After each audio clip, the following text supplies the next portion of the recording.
Yo, what's going on? Volcano Beast the Sampler King, live from Studio B, Pots and Pan Audio. Today we're going to be getting into my favorite 5 synths. But we're going to do this one a little bit different because we're going to break it up in 3 categories. I don't think it's fair to put a $300 synth against a $3,000 synth. So what we're going to do, we're going to break it up into budget, that's 500 and under, intermediate or mid-range, that's 500 to 1,000, and our big boy high end, we're going to go 1,000 on up. So before we get into all that, hit that like, hit that subscribe, keep rocking with me, gonna keep the content going, and let's get into those synths.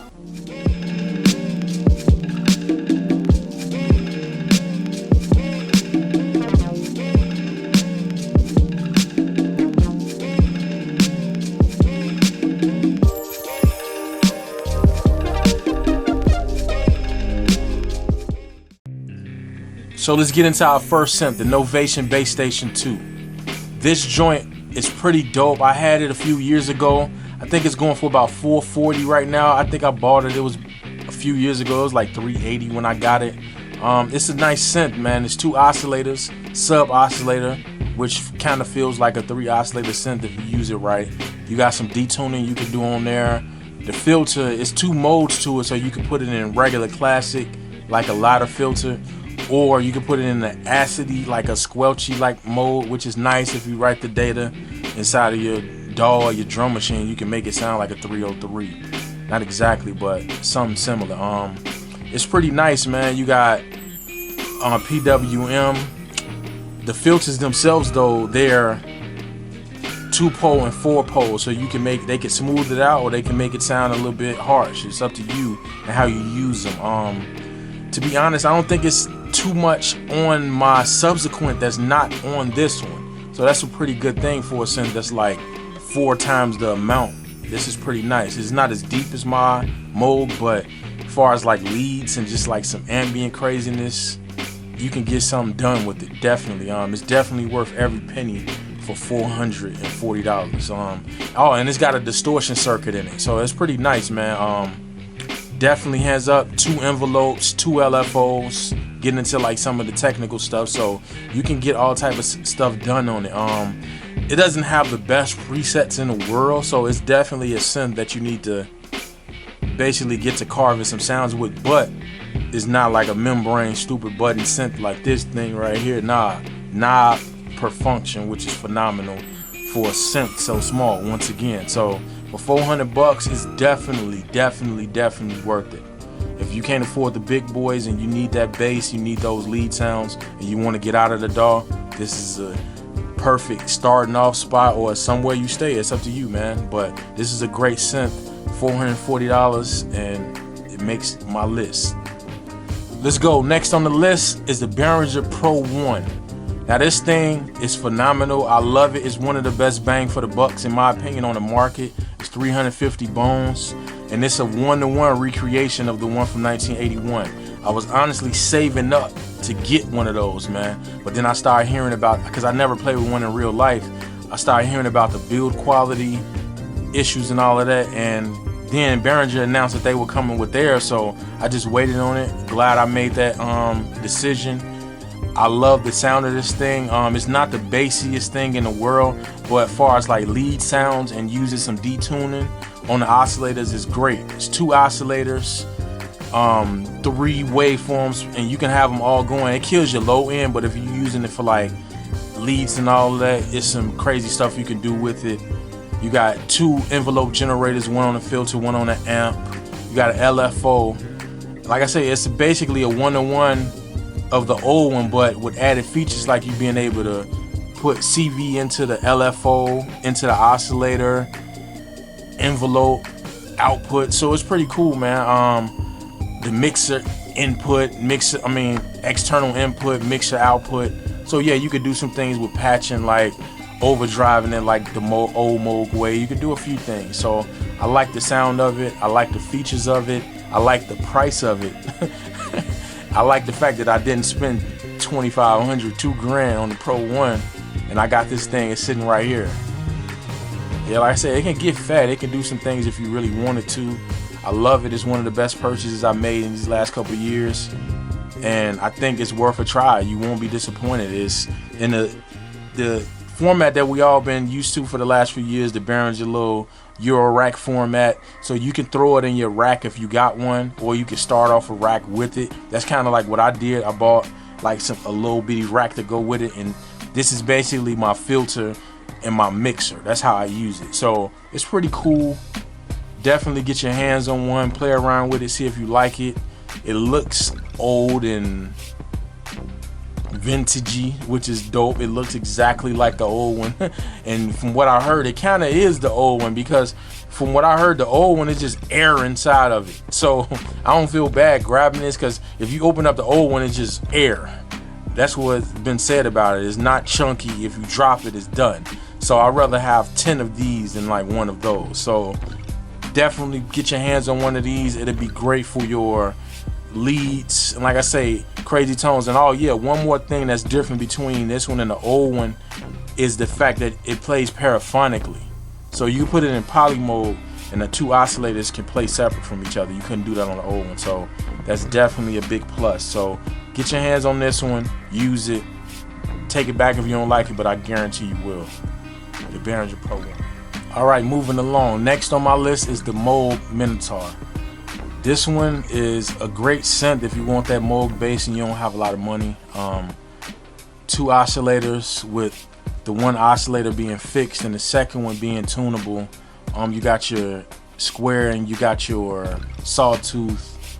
You got your envelope on the filter and the amp, which is more than you can ask for on a full $500 synth. It's $500. You got an LFO where you can control rate and amount, which is pretty dope. If you just, like I say, if you just want that deep Moog bass, this is a great option. I bought one used. The only thing I didn't like is there's a lot of features that's hidden inside that you have to unlock in the software. So I bought one used, and like it was acting weird for a while until I realized, like, man, there's some weird stuff going on. Let me hook this up to the software, and yeah, it was some weird stuff going on. Other than that, that's the only thing that kind of like threw me off with it. The build quality is great for a $500 synth. It's nice that you can control it from the software, which is pretty good. That's like one of the things they promote, honestly. And this was like before they really got into doing a lot of that, which is great. Like you can, like I say, you could control it right from the software. So, and save presets. The first version of it, you couldn't save any presets or do anything. The second version, like the firmware update, they let you save presets and everything. So this is definitely an A1. It's not the craziest. There's a lot of filter on it. It's not the craziest setup. It's not a crazy mod matrix on the actual synth, even though you can do some crazy stuff inside of the software. But just a simple Moog bass synthesizer is definitely worth that $5. And if you can get it on the used market, they went up a little bit a few years ago. But I see them going for like they went up a few years ago, but I used to see them going for like 300 used. So if you keep your eyes out, you can get one used for 300 bones. But if you want it brand new, 500 bones for a Moog synthesizer, true deep Moog bass, 2 oscillator beast with the second oscillator being able to be detuned. That's not bad, man. That's not bad at all. That's like a good plug-in. Cost you $200-300, so you got to think about that. So check it out, the Moog Minitaur. It's on my top 5 list. Like I say, it'll cost you $500 if you go straight to the store, but you can make it happen because this is one of the longest run Moog synths out there. This one's been out a few years, so they're everywhere basically. So you can find one for cheaper if you want to. So check it out, the Moog Minitaur. Boom. Bass. Next on my list is the Roland Ju-06A. Now this one is a clone recreation of the Juno 106, but this one is pretty dope because it's got the tones from the 60 in there too, so you can hit the switch to go back and forth between the two. I like the fact that you can play the keys on this one. It's a little bit easier than some of the other boutique series. You just got to hit one button. This one's got the chord mode in it too, which is nice. I don't know, for those not familiar with the 106, it has one DCO that you can play the sawtooth and the square at the same time, with the square being you being able to add some post-width modulation to it, and it have a sub oscillator also. Envelope on the filter, envelope on the amp. It's not the most expansive synth, meaning you're not gonna get, if you're looking for a certain sound that the 80s 106 synths gives you, this is a cheap option for it. I tell you the truth, I had the home version of the 106, the HS60, almost immaculate condition. I bought it for cheap, and I just had to fix like one of the voice chips. But I had this one at the same time. It was around the time the Ju-06A came out. I bought it, and I heard the differences between the two. Man, those people at Roland are phenomenal. I didn't hear like $1,000 worth of difference, so I took it back, man. I didn't, because it had a voice chip bad, and they said that the voice chips would change, so I had calls to take it back. So I'm glad that I was able to get the 06A at the same time, so I can hear them back to back. Because a lot of times you see these people making these posts saying it doesn't sound like this, but they don't have an actual 106 to go back and forth with. I had the 106 to go back and forth with. I heard a little bit in the low end, but that's it, man. It's like the difference between like an emulation plug-in and like a real preamp. That's what it was. So if you can't afford the $3,000 preamp, you buy the $300 emulation. That's what the Ju-06 is. If you can't afford to buy yourself a $2,500, $2,000 Juno that you know the chips have changed in, that's in phenomenal condition, just get the Ju-06A. It sounds spot on, man. Like I say, with they call it the ACB technology rolling, it was spot on. I had both of them, and you couldn't tell the difference. I could let you hear some tracks, you wouldn't know which one was the 106 and which one was the Ju-06. Only difference is this thing is only 4 voices, so if you're trying to do something crazy, you can't get it done on here. It's only 4 voices, so you're not gonna get any super lush 10-finger chords on here now, but you can poly chain them and add more voices, so that's what makes this one pretty cool too. So you can actually build a bigger 106. So this one sounds great, just like my other synth on the list. It sounds just like the old one. I liked it. It's still in the collection. I got it. I love it. I'm gonna keep it because it gives me those 80 tones right out the box. I don't have to look through my plugins and find stuff, or look through, even though this one is 80 cents, I don't have to look through my synths to try to find something. It's right there. So yeah, if you're looking for those lush chords, 106 style with that chorus on it, yeah, you get it for $400. The people at Roland are phenomenal, and I always said that, like, it's funny how we think we can sample stuff better than like Roland. So think about that for a second. Like, they use like some of the best sound designers in the world to get this done, so it's gonna be spot on. They're not gonna put it out if it's like halfway done. So they definitely upped the ante with this one. They made it better than the last one. It's definitely worth a try. Ju-06A. Okay, last on my list of my favorite 5 budget synths is the Arturia Microfreak. This thing is freaky. Like, it sounds weird, it looks weird, but it's a great synth for $300. It has the mod matrix up top. It has a flat key bed, which I had to get used to. I never got used to it. I use it. I send MIDI out to it to play around with it. But it's a great synth. The sound of it is out of this world. Sometimes it's a digital synth, so you're not going to get those 2 oscillator, 3 oscillator detuning thing that I love myself personally. But you're gonna get something totally different on this one. This one was created with Mutable Instruments, so you know their reputation. So they helped develop some of the waveforms in here, the wavetables. So this was a cool, like I just said, it's a wavetable synth, so you can like go through the wavetables and shape them and have them like blend them. Like, it's pretty cool, man. It's a good synth. It has a randomizer dice feature where you can hit it and it just randomly does things and see what you come up with, which is probably the coolest thing in there. We need to have more synths like that, to be honest.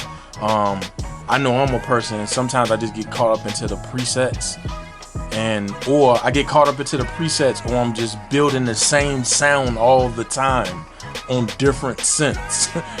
With this randomizer feature, you just hit the dice and bink, it just gives you something totally random. So I like that. You can save it add it to the library, then use it next time you looking for something special. I like the sequence on it, 64 steps, which is pretty expansive for a little small synth like that.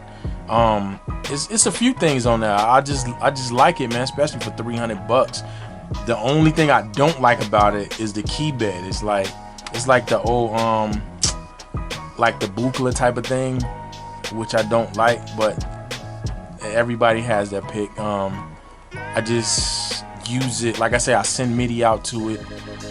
It's pretty cool. Only thing that you get benefit from that key bed though is if you're using it with CV outputs. It's got CV outputs for gate and mod, so it's pretty cool. You can use it to control some Eurorack stuff or some other synths, like maybe my Pro-1. I could do some things. So, but it's pretty cool. I like it.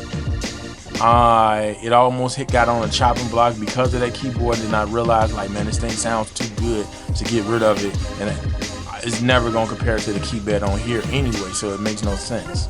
I might as well just use that one and just send the MIDI out to it. So yeah, it's a cool little synth. You round that out with the envelope on the amp and this cycling envelope, which does some cool things. You just dig into this thing. It can sound a lot of different ways.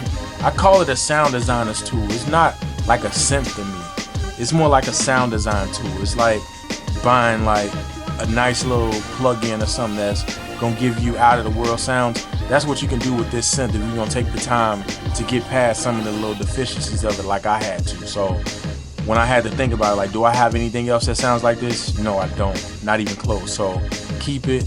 Stop crying about the key bed. Use it the way you need to use it. And I'm glad I held on to it. This thing is phenomenal. I'm making sound sets out of it right now as we speak. Like, been doing it for the last few weeks, so I got some heat coming with it. I love it. The Arturia Microfreak. So there you have it, my favorite 5 synths under $500. These are pretty good synths for the price, great synths for the price.